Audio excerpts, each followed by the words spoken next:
Michael Vann, welcome to the Human Capital Innovations Podcast. Thanks for having me. Excited It's really a pleasure to have you joining me today. Michael, you come to us from the strategy space where you help organizations with their strategic formulations and trying to think through their growth, and SWOT analyses and various things related to their growth and development. I think this is super important, particularly in this time of COVID pandemic, as we're trying to, as a lot of organizations are fighting just to stay alive. I think a lot of these second stage companies, the types that you tend to work with the most, are also, a lot of them are very vulnerable right now. And so it'll be really interesting to talk through that with you and get your ideas on how you're approaching these topics with your clients and trying to help organizations find sustainable strategic approaches to riding out the storm, so to speak, and move on into hopefully right on into the sunset post-pandemic, right? Yeah, no, it was a fascinating, I guess tumultuous would probably be a better term, from mid-March when this hit through, probably, I don't know, maybe mid-April or so, that first month to 6 weeks of watching this black swan event suddenly take all these businesses that, were working towards implementing strong strategies and building their companies, and then completely seeing all of that just put into doubt and how they responded to it. And I think one of the fascinating things was it was indiscriminate as to which organizations it hit. We had companies that we thought would be, great. They're recession proof typically, because they're in these types of industry. Like, as much as food or restaurant business can be challenging, people are always going out to eat, so you can weather a 10 or 20% shutdown or a reduction in sales, but then suddenly be told overnight, no, you're shut. But that company over there, they're allowed to stay open. So it was a wild experience to deal with the differences of how winners and losers were chosen arbitrarily by the government. Yeah, absolutely. Well, as we get started today, just for my listeners, so they get a little bit more background to you, I just want to briefly share a little bit about your background and your company, and then give you a chance to add anything, and then we'll jump on into our discussion. Michael is the president of the Vann Group, LLC. He joined the firm in 1999 and is responsible for the day-to-day management and strategic direction of the firm. Michael has over 20 years of strategic consulting and transactional advisory experience. He's a member of the Forbes Coaches Council, a licensed predictable success practitioner, and is a licensed facilitator of the Edward Lowe Foundation's Peer Perspectives program. He is also a member of the Lowe Foundation Strategic Integration Growth SWAT team, which provides support to growth-oriented second stage companies. I could go on and on about your personal background, but let me read a little bit more about your business. The Vann Group is a multi-generational family-owned business that provides strategic consulting and transactional advisory services to the owners of privately held businesses. The Vann Group is an affiliate of the ROCG Americas. ROCG is an international professional services and consulting firm with offices throughout North America, Europe, and Asia, and the Asia Pacific region. They are the only international firms specializing in the areas of strategy, finance operations, and business transitions for the privately owned and emerging growth enterprises. What an interesting and fascinating background, Michael, and it really is truly a pleasure to have you join us. Anything you would like to add as we get started? No, I think one of the unique things on our background that doesn't sometimes come through, and that is that it's multi-generational, but it's a father-son team, which when we get into succession and transition planning puts us in a rather unique spot, because you've got the guy with a lot of gray hair and the guy with a little bit of gray hair sitting at the table looking at those internal transitions. So provides a really fun dynamic to be working with your father after 20 years and doing that type of work. Wonderful. Awesome. As we get started, maybe you can provide a little bit more background and information to your approach to strategy with second stage companies. Sure. I think, our strategic approach, which we've been doing for 20 years, started initially with a lot of work around the Jim Collins, framework of good to great and built to last, and starting to work with companies into those mindsets of, how do we get the right people on the bus, and where's the bus going to go, and the technology as an accelerator and the flywheel and all those great ideas. And back then, planning was done kind of just on an annual basis, right? We'd come together, we would do an offsite and have, a session, and we come up with a plan, and then maybe we got it implemented, maybe we didn't. Over the past, I'd say half a dozen years or so, it started to transition with the rise of Rockefeller habits and scaling up, and EOS from Gino Wickman, and email, some of these systems that started to take these concepts and start to build a tool set and a consistency of execution around them. So we've seen a lot more activity with our clients, rather than just an annual planning. It's now very engaged. We're meeting with them on a quarterly basis. We're doing those annual sessions, and a lot of times we're engaging with them on a weekly basis, which has been a big transition for them. And it's probably evolved more so where that vision side of it, where, we're going to be in 10 years, is not as important in those daily conversations as it is about dealing with our leadership and organizational issues. How do we develop our culture? How do we train and mentor and coach? So it's a big difference from, the strategy mindset of looking at markets to the internal focus that we've seen over the past few years emerge. Yeah, and how did you end up focusing on second tier businesses? It kind of happened by accident. I initially got started in my career in corporate, working Fortune 500 companies, doing a lot of work in the government space. And when I got bored and sick of that, I came home to the family firm, which was, targeted towards small and mid-size companies from an accounting standpoint. And so that was always the family history. And I ended up going to work with a company called Allied Reliability, which at the time was probably started working on a consulting basis, doing a couple $1 million. And over the course of the 10, 12 years I was working with them, we scaled it to 50 million global operations and sold. So they fit the prototypical second stage company, just rapid amount of growth, privately held, added lots of jobs, created a lot of economic value, and they, just fell in love with that type of company. It wasn't big corporate where you couldn't get anything done, and it wasn't that early stage struggle of a startup, which didn't candidly have the money to pay you and had a pretty good chance they weren't going to be successful. So, it's kind of, I fell into it by accident and really just found the passion for working with those companies that have that ability to grow and scale. Yeah, and scaling can be really difficult. And I mean, you understand what it's like working in a family-run business. And not that all small businesses that scale are family-run, but often they are initially. And scaling from that first stage to the second stage can be a big hurdle. Scaling from that second stage to further growth can be another huge hurdle. What are just a couple of tips that you would give to most second stage companies as they're thinking about the maturity of their organization, getting the systems, processes, procedures, policies in place to enable sustainable growth and scaling? Yeah, I mean, one of the things we talk to, and we, initially get engaged with the CEO owner level, and we talked about the ability to position the company so it can run without them.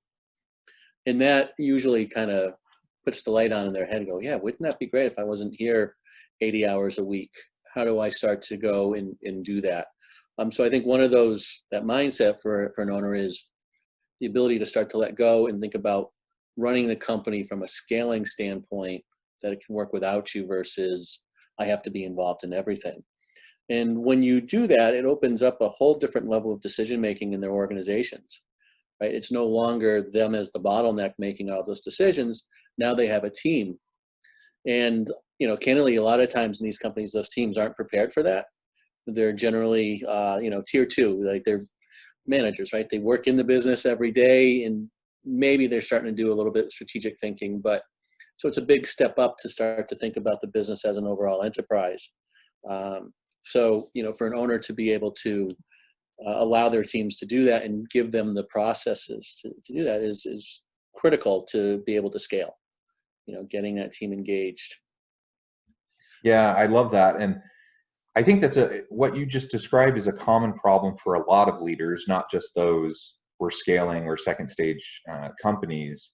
Just this idea of releasing control, letting go, delegating more, empowering your employees, and encouraging and supporting their ownership over their pieces, and really driving that robust collaborative discussion that can generate new, great ideas. That's nice to say, but it's hard to do, and it's something that a lot of organizations really struggle with. But particularly, like you said, I think small and growing organizations where the leader is used to doing everything, having everything run through them, that's hard to let go of because it's their baby and they're so passionate and invested.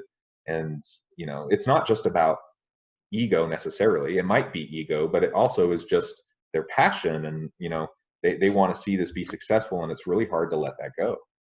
Yeah, and the other challenge a lot of them have too is that, if they've gotten to a certain size, they've had people who have been there with them from the beginning, who they've trusted and relied on, who are really good at their job, but aren't able to make that leap to kind of that next level of thinking and looking at the organizational holistically and in the big picture. So that can be really painful for them in the decision-making process, because they may have to take this person who's been by their side and say, you know what, we've outgrown you. Doesn't mean you don't have a role here on our bus, but we're going to bring in someone over you to who's got more of that holistic look for you and that different skill set. So really hard for companies at this stage to make those hard people decisions because of the inherent loyalty that they have to them.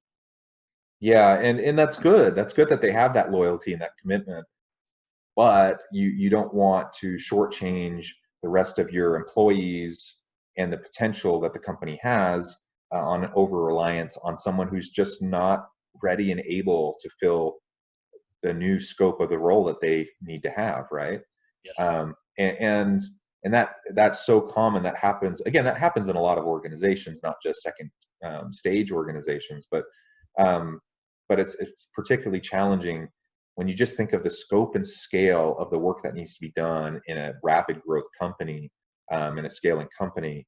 That's just not for everybody. And it doesn't mean that they weren't successful in the past. It doesn't mean that they can't be successful in the future, but perhaps that role needs to be tweaked a bit, something that's more suitable to their skill set, their talents, and their capabilities. Yeah, and usually when we're starting with companies, one of the first places we start is looking at their organizational chart.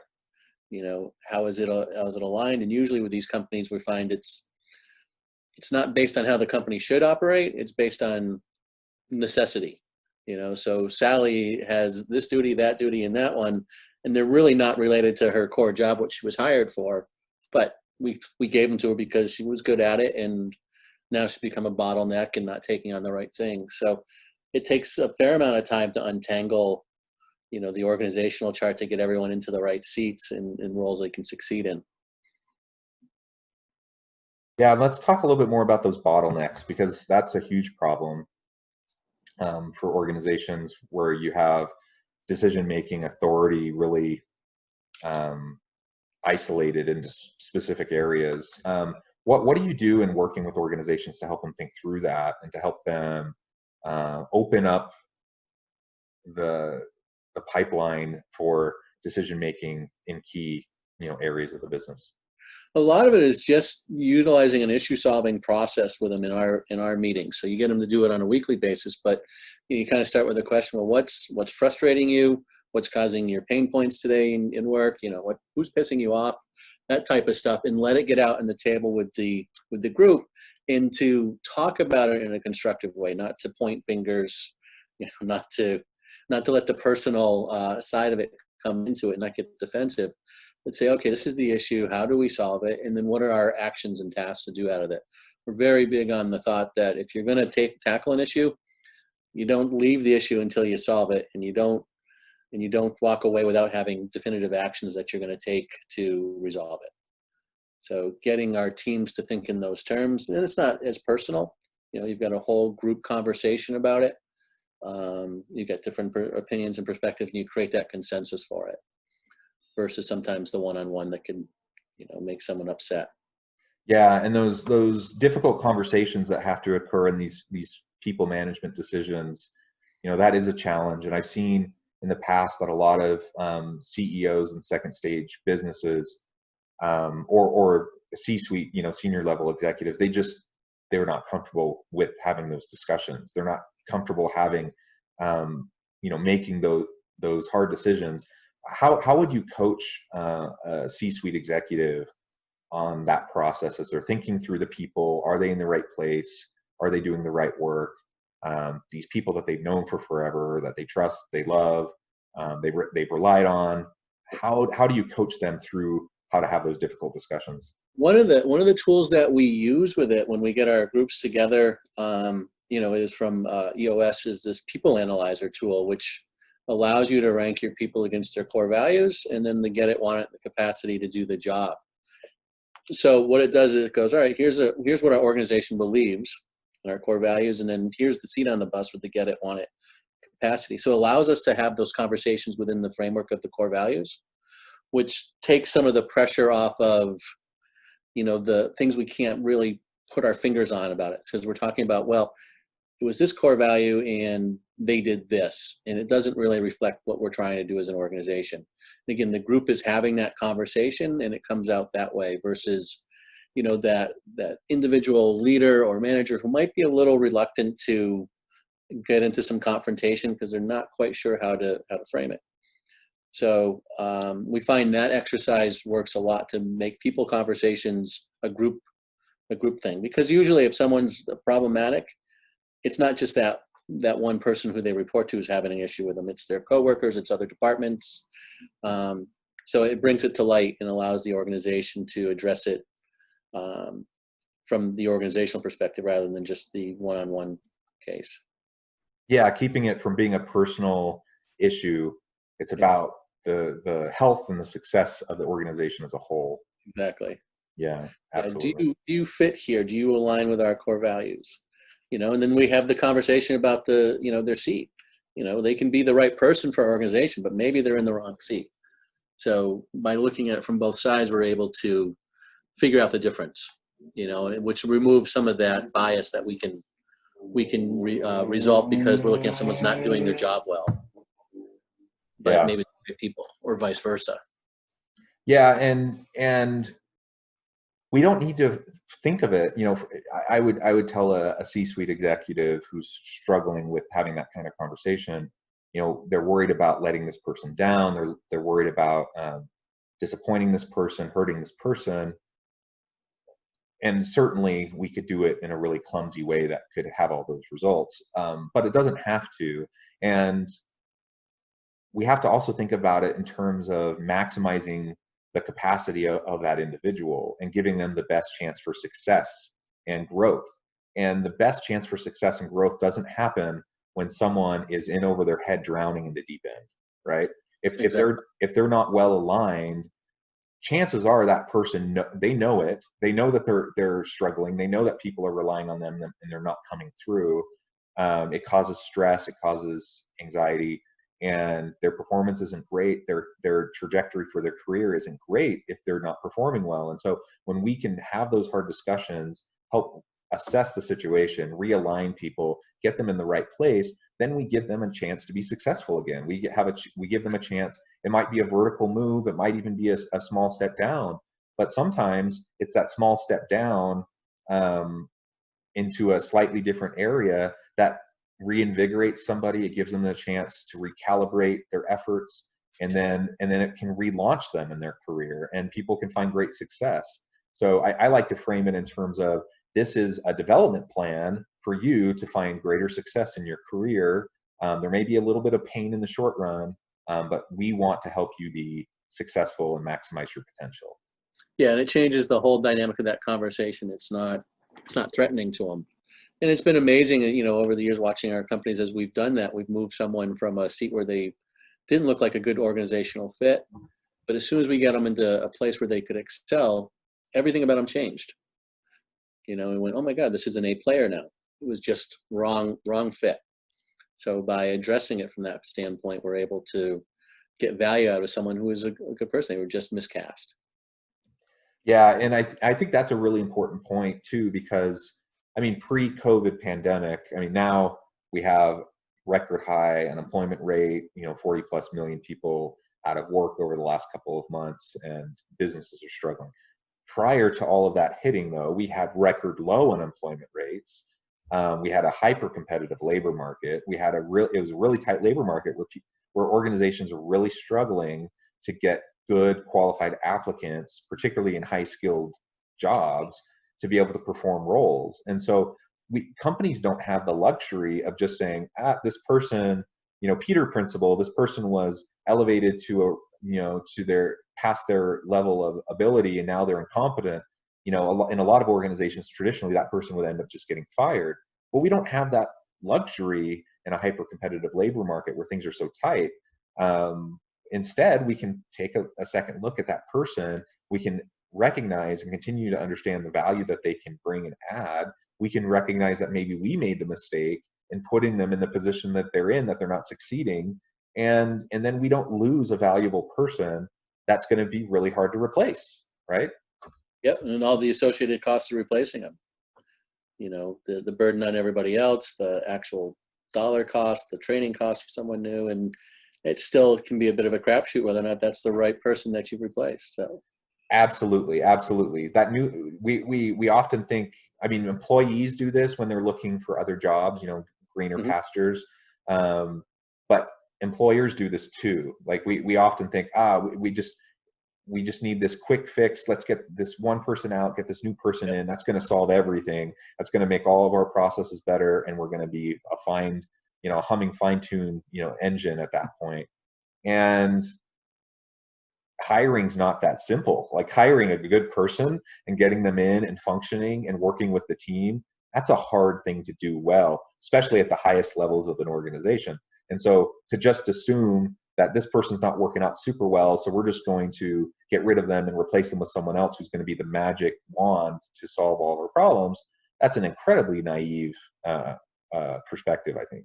Definitely, and particularly, with the type of companies we deal with, the second stage, because they don't have the level of sophistication with their hiring processes yet. So a lot of it is still, they hire by instinct, so different sets of questions for different people. Hey, that guy loved the Patriots. We talked great.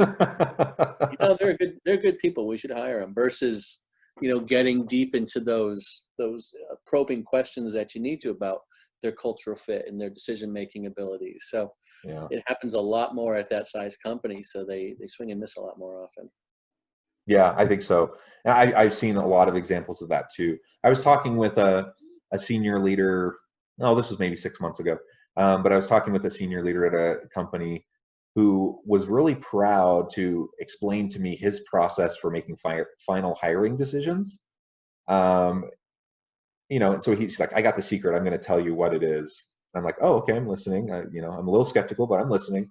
And he tells me his way of making final decision is kind of the camping test. Who would I want to go on a camping trip for the weekend with? Who would I enjoy spending that weekend camping? And that's the person I'm going to hire because I know that they'll be a good fit with the company. And of course, in my mind, I'm like having red flags, going off all over the place. I'm like, that is the last way you want to be making a hiring decision. That's how you find a friend, not how you find an employee. Yeah, and well, it just introduces all these biases and all these factors that you're not supposed to really consider when making a decision. You're not truly hiring someone who, is necessarily the best qualified or skilled. And chances are, if you have that kind of an approach, chances are you're going to be hiring someone who's like you, who thinks like you, talks like you, acts like you, which is not actually what most organizations need. They need someone who's skilled, who will, there'll be healthy give and take and a pushback and allow you to do your best work. So you don't just want a clone of you coming in for a new position. You want to really push the envelope a bit and have people who will round out your team. So anyways, I thought that was just a funny comment, And he was incredibly proud of this insight and very confident in his approach. Like he knew that he had figured it out. Like that was the answer for making good hiring decisions. And that's hard. That's hard to have a discussion with someone who is so confident in what they've determined. You know, when I'm thinking, oh my gosh, for like 10 reasons right off the top of my head, that's a really bad idea. Yeah. No, and it's even, you think about it, like if you hire that way, with you have all these different roles in your organization which require different styles and different skill sets, and to just put it on that, you're going to end up with a lot of people who are just like the owner. Yep, absolutely. You know? And you mentioned culture fit earlier too. That's important. Like we need people who can work well with the team. Sometimes that gets corrupted though. Sometimes leaders, they use culture fit as an excuse to hire people just like them. So you don't fit the culture because you're different than me. You have a different background, a different mindset, a different worldview. You know, have a different upbringing than me, and so you don't fit with our culture. That's not what culture fit means, right? Right. No, it can quickly get corrupted, you know, where if they're not careful about it, yeah, it's do you fit? Well, rather than understanding how it fits is, you know, do they fit the same core values? Do they fit our guiding principles here? Do they treat people the way we want to be treated? You know, recognizing they all have different interests and outside and different styles, but how do we get that alignment? Yeah, perfect. Well, Michael, we're about out of time. It's really been a pleasure talking with you today. Before we finish up, though, I want to give you a chance to share with the listeners how they could get connected with you and learn more about your business and how you might be able to help them. Sure. You can find us on the web at Vann, which is VANN-group.com. And I think also our email is letsgo@vann-group.com. You can find us there. As John said, we work with, you know, predominantly second stage companies that are looking at how they build sustainable organizations that can grow and scale and operate without an owner having to be involved in the day-to-day operations. So if you fit that profile and are interested in learning about how we can work with you, we'd love to chat. Awesome. Well, thank you, Michael. I encourage my listeners to check you out and get in contact. It's really, truly been a pleasure talking with you, and I hope we can do it again soon. Definitely.